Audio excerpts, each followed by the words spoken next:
ಇಲ್ಲಿ ನೋಡ್ತಿದ್ರಲ್ಲ cash counter, ಆ chair ಮೇಲೆ ಕುಂತ್ಕೊಳ್ಳೋಕ್ಕೆ ಏನೋ ಒಂಥರ ಖುಷಿ. ಏನಕ್ಕೆ ಅಂದರೆ ನಿಮ್ಮ ಹತ್ರ ಏನು ಶೇರ್ ಮಾಡ್ಕೊಳ್ಳೋಕೆ ಬರ್ತಿದ್ದೀನಿ ಅಂದರೆ, ಒಂದು ಟೈಮಲ್ಲಿ ಒಂದು 5 ವರ್ಷದ ಹಿಂದೆ ನಾನು ಕೆಲಸ ಮಾಡಿಕೊಂಡು ಒಂದು ಕಂಪ್ನಿಲಿ ಪಾರ್ಟ್ ಟೈಮ್ ಜಾಬ್ ಮಾಡ್ತಿದ್ದೆ. ಎಲ್ಲಪ್ಪ ಅಂದರೆ ಕೆಂಗೇರಿ ಸ್ಯಾಟ್ಲೈಟು ರಾಬನ್ ಥಿಯೇಟ್ರ್ ಇದೆ. ರಾಬನ್ ಥಿಯೇಟ್ರ್ ಪಕ್ಕ ಒಂದು ರೋಡ್ ಹೋಗುತ್ತೆ ಡೌನ್ ಕೆಳಗಡೆ, ಪೊಮ್ಗಟ್ಟ ಅಂತ ಏನೋ ಆ ಕಡೆ ಏರಿಯಾ. ಅಲ್ಲಿ ಕೆಂಗೇರಿ ಸ್ಯಾಟ್ಲೈಟ್ ಅಂತ ಒಂದು ಕ್ಲಬ್ ಇದೆ. ಅಲ್ಲಿ ನಾನು ಕಂಪ್ನಿ ಕೆಲಸ ಮಾಡಿಕೊಂಡು ಪಾರ್ಟ್ ಟೈಮ್ ಥರ ಸಪ್ಲೈರಾಗಿ ಕೆಲಸ ಮಾಡ್ತಿದ್ದೆ. ಅಂದರೆ ಏನೋ ಒಂಥರ ತುಂಬ ಇವತ್ತು ಖುಷಿ ಆಗುತ್ತೆ. ಅಂದರೆ ಅವತ್ತು ಸಪ್ಲೈರಾಗಿ ಕೆಲಸ ಮಾಡ್ತಿದ್ದೆ, ಇವತ್ತು ನಾನೇ ಒಂದು ಹೋಟ್ಲು ಮಾಡ್ತಿದ್ದೀನಿ. ಏನೋ ಒಂದು ನನಗೆ ಒಂದು ಪ್ರೌಡ್ ಫೀಲ್ ಥರ. ತುಂಬ ಅವಮಾನಗಳು ಸಹಿಸ್ಕೊಂಡಿದ್ದೀನಿ. ಯಾವ ಥರ ಅಂದರೆ, ಪಾಪ ನನ್ನ ಫ್ರೆಂಡ್ ಕಡೆಯಿಂದ ಹೋಗಿದ್ದು, ನಮ್ಮ ಫ್ರೆಂಡ್ ಅವ್ರ ಅಣ್ಣನೇ ಕ್ಯಾಂಟೀನ್ ನಡೆಸ್ತಿದ್ದಲ್ಲಿ ಅವ್ರ ಕಡೆಯಿಂದ ಹೋಗಿ ಕಂಪ್ನಿ ಶಿಫ್ಟ್ ವೈಸ್ ಇರುತ್ತೆ, ನಿಮಗೆ ಗೊತ್ತಿರುತ್ತೆ, ಫಸ್ಟು ಸೆಕೆಂಡು ಆ ಥರ ಎಲ್ಲ. ಆ ಶಿಫ್ಟ್ ವೈಸ್ ನೋಡಿಕೊಂಡು ಫಸ್ಟ್ ಇದ್ದಾಗ ಮಾತ್ರ ಸಾಯಂಕಾಲ ಪಾರ್ಟ್ ಟೈಮ್ ಕೆಲಸ ಮಾಡ್ತಿದ್ದೆ. ಸೆಕೆಂಡ್ ಶಿಫ್ಟ್ ಇದ್ದಾಗ ಬೆಳಗ್ಗೆ ಹೊತ್ತು ಅಲ್ಲೇ ತಿಂಡಿ ಗಿಂಡಿ ಮಾಡಿಕೊಂಡು ಕೆಲಸಕ್ಕೆ ಹೋಗ್ತಿದ್ದೆ. ಆ ಟೈಮಲ್ಲಿ ನಂಗೆ ತುಂಬ ಹೆಲ್ಪ್ ಆಯಿತು ಮಾತ್ರ. ನಮ್ಮ ಫ್ರೆಂಡ್ ಅವ್ರ ಅಣ್ಣ ಅವರು ಅರುಣಣ್ಣ ಅಂತ, ಅವರಿಂದ ತುಂಬ ಹೆಲ್ಪ್ ಆಯಿತು. ಉಳ್ಕೊಳ್ಳೋಕೆ ಜಾಗ ಸಿಕ್ತು, ಊಟ ಸಿಕ್ತು, ಒಂದು ಪಾರ್ಟ್ ಟೈಮ್ ಅಂತ ಒಂದಷ್ಟು ಕೆಲಸ ಸಿಕ್ತು. ಅವರು ಒಂದು ತುಂಬ ಹೆಲ್ಪ್ ಮಾಡಿದ್ರು. ಅವಮಾನ ಏನು ಅಂದರೆ ಒಂದು ಸ್ವಲ್ಪ, ಯಾಕೆಂದರೆ ಕ್ಲಬ್ ಅಂದರೆ ನಿಮಗೆ ಗೊತ್ತಿರುತ್ತೆ, ತುಂಬ ಅಫಿಷಿಯಲ್ ಆಗಿರೋ ರಾಜಕಾರಣಿ ವ್ಯಕ್ತಿಗಳು ಅವರೆಲ್ಲ ತುಂಬ ಬರ್ತಾಯಿರ್ತಾರೆ. ನಾನೇನು ಮಾಡಿಬಿಟ್ಟೆ, ಒಂದು ಸಣ್ಣದ ಕೆಲವೊಂದು ಇನ್ಸಿಡೆಂಟ್ ಐತೆ, ಅದನ್ನು ನಾನು ನಿಲ್ಸ್ಕೊಂಡು ಹೇಳೋದಾದರೆ ನಮಗೆ, ಯಾಕೆಂದರೆ ಅದು ಇವತ್ತು ಒಂದು ಹೋಟ್ಲು ಮೇಲೆ ಇಲ್ಲೊಂದು ಬೆಲ್ಲದ ಮೇಲೆ ಕುಂತ್ಕೊಂಡು ಮಾತಾಡ್ತಾ ಇರೋದಾದರೆ, ನನಗೆ ಸಪ್ಲೈ ಕೆಲಸ ಮಾಡ್ತಾ ಇರೋವಾಗ ಒಬ್ಬರು ಏನು ಮಾಡ್ತಾರೆ, ವೆಜ್ ಅವರು, ಅಂದರೆ ನಾನ್ ವೆಜ್ ತಿಂತಾರೆ, ವೆಜ್ ಟೈಮು ರೆಗ್ಯುಲರ್ ಕಸ್ಟಮರು. ಅಂದರೆ ಒಂದು ಗ್ಯಾಲ್ರಿ ಇರುತ್ತೆ, ಒಂದೊಂದು ಗ್ಯಾಲ್ರಿ ಒಂದು ವಹಿಸಿರ್ತಾರೆ, ನಾನು ಒಂದು ಗ್ಯಾಲ್ರಿ ಮೇಂಟೈನ್ ಮಾಡ್ತಾ ಇರ್ತೀನಿ. ಆ ಗ್ಯಾಲ್ರಿಲಿ ಏನಪ್ಪ ಅಂದರೆ, ಈ ಕಾರ್ತಿಕ ಮಾಸದಲ್ಲಿ ಅದೇ ನಾನ್ ವೆಜ್ ತಿನ್ನಲ್ವಲ್ಲ, ರೆಗ್ಯುಲರಾಗೆ ಅವರು ಹಿಂಗೆ ಆಮ್ಲೆಟು ಆಫ್ ಫೈಲ್ಡಿಂಗ್ ಎಲ್ಲ ಏನೋ ತೊಗೊತಾ ಇರ್ತಾರೆ. ಒಂದು ಸಲ ಏನು ಮಾಡಿಬಿಡ್ತಾರೆ, ಈಗ ಕಾರ್ತಿಕ ಮಾಸದಲ್ಲಿ ಆ್ಯಪಲ್ ತಗೋಬೋ ಒಂದು ಪ್ಲೇಟ್ ಅಂತ ಅಂತಾರೆ. ನಾನು ಯಾವುದೋ ಗ್ಯಾನ್ದಲ್ಲಿ ಹೋಗ್ಬಿಟ್ಟು ಅವ್ರಿಗೆ ಆಫ್ ಫೈಲ್ ತೊಗೊಂಡೋಗಿ ಇಟ್ಬಿಡ್ತೀನಿ ಟೇಬಲ್ ಅವ್ರ ಮುಂದೆಗಡೆ. ಅವ್ರು ಫೋನಲ್ಲಿ ಮಾತಾಡ್ತಾ ಇರ್ತಾರೆ. ಅದು ಯಾವ ಕೋಪ ಇರುತ್ತೋ ಏನೋ ಗೊತ್ತಿಲ್ಲ, ಆ ಪ್ಲೇಟೇ ತೆಗೆದು ಮಕ್ಕದ ಮೇಲೆ ಎಸ್ಬಿಡ್ತಾರೆ. ತುಂಬ ಅವಮಾನ ಆದಂಗೆ ಆಗುತ್ತೆ. ಅವ್ರು ತುಂಬ ತುಬಿಟ್ಟೆ ಮಾತ್ರ. ಆದರೆ ಪಾಪ ನಮ್ಮ ಫ್ರೆಂಡ್ ಅವ್ರ ಅಣ್ಣ, ಅದೇ ಕ್ಯಾಂಟೀನವರು ಅಂದ್ರಲ್ಲ, ಅವ್ರು ಹೇಳಿದ್ರು, ನೋಡು ಈ ಥರ ಇರುತ್ತೆ ಕ್ಲಬ್ಬಲ್ಲಿ, ಇಲ್ಲೆಲ್ಲ ಕೆಲಸಗಳು, ಸುಮ್ಮನೆ ಹಿಂಗೆಲ್ಲ ಯಾಕೆ ಪಾಪ, ಇಲ್ಲ ಆರಾಮಾಗಿ ಬೇರೆ ಕಡೆ ಹೋಗಿ ಆರಾಮಾಗಿರೋದ್ರು. ಪರವಾಗಿಲ್ಲ ಅಣ್ಣ, ಸ್ವಲ್ಪ ಪ್ರಾಬ್ಲಮ್ಸ್ ಐತೆ, ನಾನು ಹೆಂಗೋ ಮಾಡ್ಕೊಂಡು ಹೋಗ್ತೀನಿ ಅಂತ ಅಂದೆ. ಹಿಂಗೆ ಕೆಲಸ ಮಾಡ್ತಾ ಇರೋವಾಗ ಒಂದು ಸಲ ಏನಾಗ್ಬಿಡ್ತು, ಹಿಂಗೆ ಬಿಲ್ ಹಾಕ್ತೀವಲ್ಲ, ಆಲ್ಮೋಸ್ಟ್ ಎಲ್ಲ ಒಬ್ಬೊಬ್ಬರು ನನ್ನ ಟೇಬಲ್ದೇ 4,000-5,000 ಬಿಲ್ ಆಗೋದು. ಹಿಂಗೆ ಮಿಸ್ ಆಗಿಬಿಟ್ಟು ಒಂದು 200-300 ರೂಪಾಯಿನೋ ಬಿಲ್ ಎಕ್ಸ್ಟ್ರಾ ಆಗ್ಬಿಟ್ಟಿತ್ತು. ಅಂದರೆ ಸೈಡ್ಸ್ ಎಲ್ಲ ಸೇರಿಸ್ಬೇಕಲ್ಲ, ಕನ್ಫ್ಯೂಸ್ ಆಗ್ಬಿಟ್ಟು ಅವ್ರು ಏನು ಬಾಯಿಗೆ ಬಂದನಿಗೆಲ್ಲ ಮಾತಾಡ್ಬಿಟ್ಟು ಪುಣ್ಯಾತ್ಮ ಅವನು. ಏನು ಮಾಡ್ತೀರ, ತಪ್ಪು ನಂದೆ ಅಲ್ವಾ. ಹಂಗೆ ಏನೂ ಮಾಡೋಕ್ಕಾಗಲ್ಲ. ತುಂಬ ಅವಮಾನಗಳನ್ನ ಅನುಭವಿಸ್ಬಿಟ್ಟೆ. ಅಂದರೆ ಒಂದು ಆ ನೆನಪು, ಅಂದರೆ ಆ ಕೆಲಸ ಸಮಯ ಅಷ್ಟು ಕಷ್ಟಪಟ್ಟು, ಅವತ್ತಷ್ಟು ಕಷ್ಟಪಟ್ಟಿದ್ದಕ್ಕೆ ಇವತ್ತೊಂದು ಏನೋ ಖುಷಿ ಅಂದೊಂದು ಅನುಭವ ಐತೆ. ಒಂದು ಹೋಟ್ಲು ನಿಭಾಯಿಸೋದು ಸುಲಭ ಅಲ್ಲ, ಅದ್ರದ್ದಾದಷ್ಟು ಎಫರ್ಟ್ ಇರುತ್ತೆ. ಬರೋ ಕಸ್ಟಮರ್ನ ಮೇಂಟೈನ್ ಮಾಡೋದು ಎಲ್ಲ ನೋಡೋದು ತುಂಬ ಕಷ್ಟ ಐತೆ. ಬಟ್ ಅವತ್ತು ಅವಮಾನಗಳು, ಅಷ್ಟು ಅನುಭವಗಳನ್ನೆಲ್ಲ ಪಡ್ಕೊಂಡಿರೋದಕ್ಕೆ ಇವತ್ತು ನಾನು ಹೋಟ್ಲು ಮಾಡ್ಕೊಂಡು ಹೋಗ್ತಾ ಇರೋದು. ಹಂಗೆ ಪಾಪ ತುಂಬ ಹೆಲ್ಪ್ ಮಾಡಿದ್ರು. ಕೆಲಸಕ್ಕೆ ಹೋಗ್ಕೊಂಡು ಪಾರ್ಟ್ ಟೈಮ್ ಕೆಲಸ ಮಾಡ್ಕೊಂಡು ಹೆಚ್ಚು ಕಡಿಮೆ ಒಂದು 8-9 ತಿಂಗಳು ಮಾಡಿದೆ. ಒಂದು 10 ತಿಂಗಳು ಮಾಡಿದೆ. ಅಪ್ರೆಂಟಿಸ್‌ಶಿಪ್ ಮಾಡ್ತಿದ್ದೆ ಅವಾಗ ಕಂಪ್ನಿಲಿ. ಅಪ್ರೆಂಟಿಸ್‌ಶಿಪ್ ಮಾಡ್ತಿದ್ದೆ. ಸಂಬಳ ಕಡಿಮೆ ಬರ್ತಿತ್ತು. ಟೊಯೋಟಾ ಕ್ಲಾಸ್ಕರಲ್ಲೇ ಮಾಡ್ತಿತ್ತು. ಕಡಿಮೆ ಸಂಬಳ ಬರ್ತಿತ್ತು. ಇನ್ನೇನು ಮಾಡೋದು ಅಂದ್ಕೊಂಡು ಎಲ್ಲ ಊಟ ಫ್ರೀ, ರೂಮ್ ಫ್ರೀ ಎಲ್ಲ ಫ್ರೀ ಆಗಿತ್ತು. ಹಂಗೆ ಮಾಡ್ಕೊಂಡು ಹೋಗ್ತಾ ಇದೆ. ತುಂಬ ಹೆಲ್ಪ್ ಆಗ್ತಿತ್ತು. ಹಂಗೆ ಮಾಡ್ಕೊಂಡು ಜರ್ನಿಲಿ ತುಂಬ ಅವಮಾನಗಳು ನೋಡಿಕೊಂಡು, ತುಂಬ ಅನುಭವಗಳು ಪಡ್ಕೊಂಡು ಇವತ್ತು ಒಂದು ಕ್ಯಾಶ್ ಕೌಂಟ್ರ್ ಮೇಲೆ ಬಂದು ಕುಂತಿದ್ದೀನಿ ಅಂದರೆ ಒಂದು ಖುಷಿ. ಈಗ ಒಂದು ಎಕ್ಸಾಂಪಲ್, ಫಸ್ಟ್ ಶಿಫ್ಟ್ ಹೋಗ್ತಿದ್ನಲ್ಲ, ಫಸ್ಟ್ ಶಿಫ್ಟಲ್ಲಿ ಯಾವ ಥರ ಇತ್ತು ಅಂದರೆ, ಬೆಳಗ್ಗೆ ಹೆಚ್ಚು ಕಡಿಮೆ 4 ಗಂಟೆಗೆ ಎದ್ದೇಳಬೇಕಿತ್ತು. ಕ್ಯಾಬ್ ಇದ್ದಿದ್ದು 4:15 ಆಗಿತ್ತು. ಕೆಂಗೇರಿಯಿಂದ ಬಿಡದಿಗೆ ಬರಬೇಕಲ್ಲ, 4 ಗಂಟೆಗೆ ಎದ್ದು ಅಲ್ಲಿಂದ ಕ್ಯಾಬಲ್ಲಿ ಬಂದು ಕಂಪ್ನಿಲಿ ಕೆಲಸ ಮಾಡಿ, ಕೆಲಸ ಎಲ್ಲ ಮುಗಿಸ್ಕೊಂಡು ಮತ್ತೆ ರಿಟರ್ನ್ ಒಂದು 5 ಗಂಟೆಗೆ ಹೋಗ್ತಿದ್ದೆ. 5 ಗಂಟೆಗೆ ಹೋದ ತಕ್ಷಣ ಕೈಕಾಲು ಮುಖ ಎಲ್ಲ ತೊಳ್ಕೊಂಡು ರೂಮಿಂದ ಮತ್ತೆ ಸಪ್ಲೈರ್ ಕೆಲಸಕ್ಕೆ ಕೆಳಗಡೆ ರೆಡಿಯಾಗಿ ನಿಂತ್ಕೋಬೇಕು, ಬಟ್ಟೆ ಯೂನಿಫಾರ್ಮ್ ಎಲ್ಲ ಹಾಕ್ಕೊಂಡು. ಅಷ್ಟೇ. ಫಸ್ಟ್ ಶಿಫ್ಟ್ ಇದ್ದಾಗ ತುಂಬ ಕಷ್ಟ ಆಯ್ತಿತ್ತು ನನಗೆ.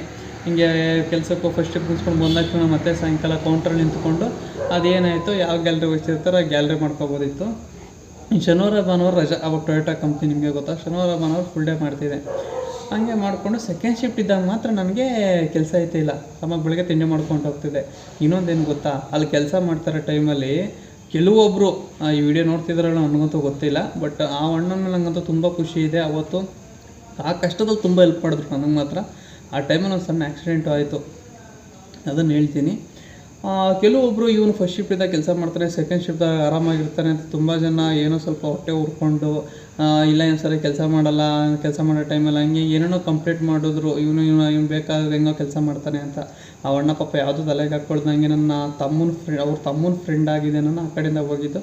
ಏನೋ ಕಷ್ಟ ಅಂತ ಬಂದು ಮಾಡ್ಕೊಂಡು ಹೋಗಲಿ ಅಂತ ಎಲ್ಲನೂ ಇದು ಮಾಡಿಕೊಂಡು, ಅದೇ ಹೇಳಿದ್ನಲ್ಲ ಬಿಲ್ ಹಾಕೋಂಗೆಲ್ಲ ಪ್ರಾಬ್ಲಮ್ ಆಯಿತು, ಹಿಂಗೆಲ್ಲ ಒಬ್ಬರು ಇದು ಮಾಡಿದ್ರು ಅಂತ ಎಲ್ಲದರಲ್ಲೂ ಹೆಲ್ಪ್ ಮಾಡಿ ನಿಂತ್ಕೊಂಡು ಸರಿ ಓಲಿ ಬಿಡಿ ಪಾಪ ನಮ್ಮ ಹುಡುಗನೇ ಅಂತ ಎಲ್ಲ ಕಡೆ ಮಾತಾಡಿಕೊಂಡು ಎಲ್ಲ ಹಂತವಾಗಿ ಬಂದೆ. ತುಂಬ ಕಷ್ಟಪಟ್ಕೊಂಡು ಫಸ್ಟ್ ಶಿಫ್ಟು ಬಂದು ಸಾಯಂಕಾಲ ಎಲ್ಲ ಮಾಡು, ಶನಿವಾರ ಭಾನುವಾರ ಯಪ್ಪ ನಿದ್ದೆ ಇಲ್ಲ. ಇನ್ನು ಕೆಲಸ ಮಾಡಿಕೊಂಡು ಫಸ್ಟ್ ಶಿಫ್ಟ್ ಮುಗಿಸ್ಕೊಂಡು ಬಂದರೆ ನೈಟು ಸಪ್ತರೆಲ್ಲ ಕೆಲಸ ಮುಗಿಸ್ಕೊಂಡು ನೈಟ್ 12 ಗಂಟೆ ಕೆಲಸ ಇತ್ತು. 12:30 1 ಗಂಟೆ ಮುಗಿಸ್ಕೊಂಡು ಗೊತ್ತಲ್ಲ ಮತ್ತೆ 4 ಗಂಟೆಗೆ ತೊಳ್ಬೇಕಿತ್ತು. ಫಸ್ಟ್ ಶಿಫ್ಟ್ ಇದ್ದಾಗ ಮಾತ್ರ ತುಂಬ ಕಷ್ಟ ಆಗ್ಬಿಡೋದು ನನಗೆ. ಬಟ್ ಪರವಾಗಿಲ್ಲ ಇರಲಿ ಅಂದ್ಕೊಂಡು, ಯಾಕೆಂದರೆ ಶನಿವಾರ ಭಾನುವಾರ ಅವೆಲ್ಲ ಮುಗಿಸ್ಕೊಂಡ್ರೆ ನೆಕ್ಸ್ಟ್ ವೀಕು ಸೆಕೆಂಡ್ ಶಿಫ್ಟ್ ಇರೋದಲ್ಲ, ಅವಾಗ ಆರಾಮಲ್ಲ. ಹೆಂಗೋ ಎಲ್ಲ ಆರಾಮಾಗೈತೆ, ಊಟ ಫ್ರೀ, ರೂಮ್ಸ್ ಫ್ರೀ ಅಂತ ಹೆಂಗೋ ಸರಿ ಆಯಿತು ಅಂದ್ಕೊಂಡು ಟಿಪ್ಸ್ ಎಲ್ಲ ಚೆನ್ನಾಗಿ ಸಿಕ್ತಿತ್ತು, ಮಾತ್ರ ಚೆನ್ನಾಗಿ ದುಡ್ಡಾಯಿತು ಅಲ್ಲಿಂದ ಹಂತವಾಗಿ ಮುಗಿಸ್ಕೊಂಡು. ಅದೇ ಟೈಮಲ್ಲಿ ಯಾವಾಗ ಅಂದರೆ 10 ತಿಂಗಳಾದ್ಮೇಲೆ ನಾನು ಬಿಟ್ಟೆ ಅಂತ ಅಂದಲ್ಲ, ಅದೇ ಆವಾಗ ಆಕ್ಸಿಡೆಂಟ್ ಆಯಿತು. ಬೈಕ್ನ ನಾನು ಫಸ್ಟ್ ಟೈಮ್ ಬೆಂಗಳೂರಿಗೆ ಬಂದಿದ್ದೆ. ಆವಾಗ ಫಸ್ಟ್ ಟೈಮು ಊರಿಂದ ನಾನು ಇನ್ನೂ ಬೈಕ್ ತಂದಿತ್ತಲ್ಲ ಬೆಂಗಳೂರಿಗೆ, ನನ್ನ ಬೈಕ್ ಊರಲ್ಲೇ ಇತ್ತು ಮಂಡ್ಯದಲ್ಲಿ. ಆಮೇಲೆ ಬೈಕ್ ಎತ್ಕೊಂಡು ಬೆಂಗಳೂರಿಗೆ ತಗೊಂಡು ಬರ್ತಿದ್ದೆ. ಅವತ್ತು ಅದೇನೋ ಗೊತ್ತಿಲ್ಲ, ನನಗೆ ಊರಲ್ಲಿ ಬರುವಾಗಲೂ ಸಾಯಂಕಾಲ ಒಂದು ಕಡೆ ಅನಿಸ್ತಿತ್ತು ನನಗೆ ಅನ್ಸಪ್ಪಿಲ್ಲ, ನಾನು ಹೇಳ್ತೀನಿ.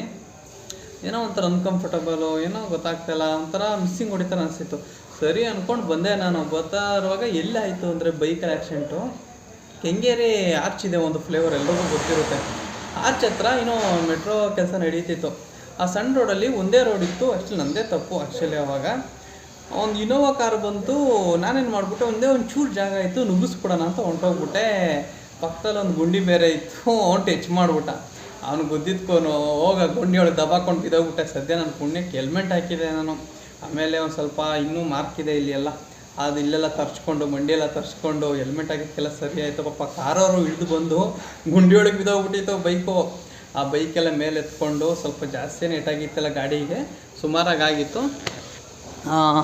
ಸರಿ ಅಂದ್ಕೊಂಡು ಪಾಪ ಅವರು ಕೇಳಿದ್ರು, ಇಲ್ಲ ಆಸ್ಪತ್ರೆ ಕರ್ಕೊಂಡು ಹೋಗ್ಬೇಕಾ ಏನು ಎತ್ತ ಅಂತ. ಇಲ್ಲ ಏನು ಬೇಡ ಸರ್, ಇಲ್ಲೇ ಮನೆ ಅಂತ ಅಂದೆ.